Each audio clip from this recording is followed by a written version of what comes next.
कुठलाही गँगवर या ठिकाणी होणार नाही। कुख्यात गुंड्याची हत्या त्यांच्याच साथीदाराने त्या ठिकाणी केलेली आहे आणि कुख्यात गुंड कोणी असो त्याचा बंदोबस्तच या शासनामध्ये केला जातो।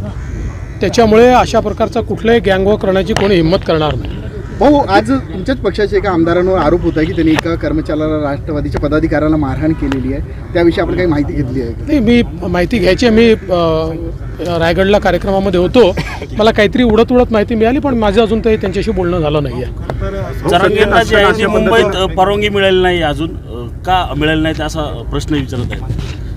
प्रोसेस आहे, मिळेल जेव्हा जे काय असेल त्यांनी मागितली आहे की नाही हे मला माहिती नाही, मागितली असेल तर मिळेल।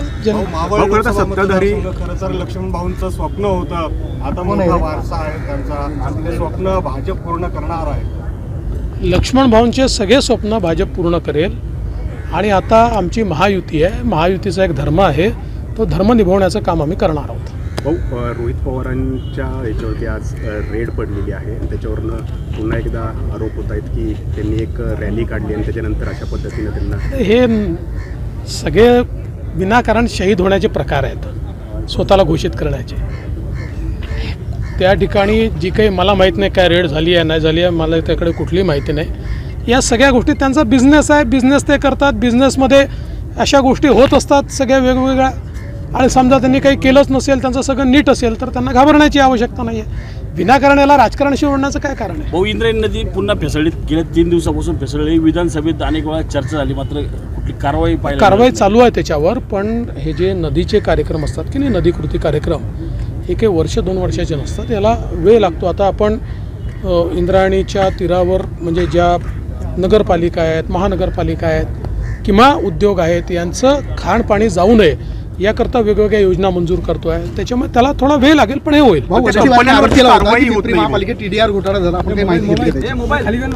वडेट्टीवारांनी काय आरोप केला अद्याप माझ्यापर्यंत पोहोचला नाही आहे। भाऊ, जितेंद्र आव्हाडांनी जे आरोप या ठिकाणी श्रीरामांबद्दल जे बोलले होते आणि परत त्यांनी त्यामध्ये म्हटलं की मी खेद व्यक्त करतो, आधी वक्तव्य करणं आणि परत खेद व्यक्त करतो। असं आहे की जितेंद्र आव्हाडांचं वक्तव्य हे केवळ मूर्खपणाचं वक्तव्य आहे आणि प्रसिद्धी मिळवण्याकरता बदनाम हुए तो क्या हुए, नाम तो हुआ, असं एक हिंदीतलं वाक्य आहे। अशा प्रकारे ते करत असतात, हा एक त्यांचा स्वभाव आहे।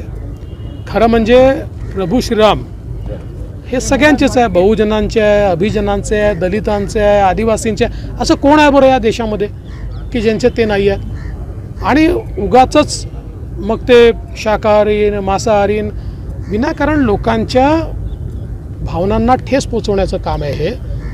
माझा सवाल आहे की आज आमचे वारकरी, आमचे धारकरी, आमचे माळकरी, आमचे टाळकरी हे सगळे बहुजन समाजातले, हे सगळे प्रभू श्रीरामांना मानतात आणि यातले सगळे लोक हे शाकाहारी आहेत। संजय राऊत यांनी मग यांचा अपमान नाही आहे का? त्यामुळे अशा प्रकारे विनाकारण विवाद उभा करणं, लोकांच्या भावना दुखावणं आणि अशांतता तयार होईल असं वागणं हे अत्यंत चुकीचं आहे। आणि मला आश्चर्य वाटतं की जे स्वतःला हिंदुत्ववादी म्हणतात असे लोक मात्र त्याच्यावर मौन साधून आहेत, मौन। ते काही त्याच्यावर बोलायला तयार नाही, त्याचा साधा निषेध देखील करायला तयार नाही। त्यामुळे हे किती बेगडी लोक आहेत हे सगळ्यांच्या लक्षात आलं आहे।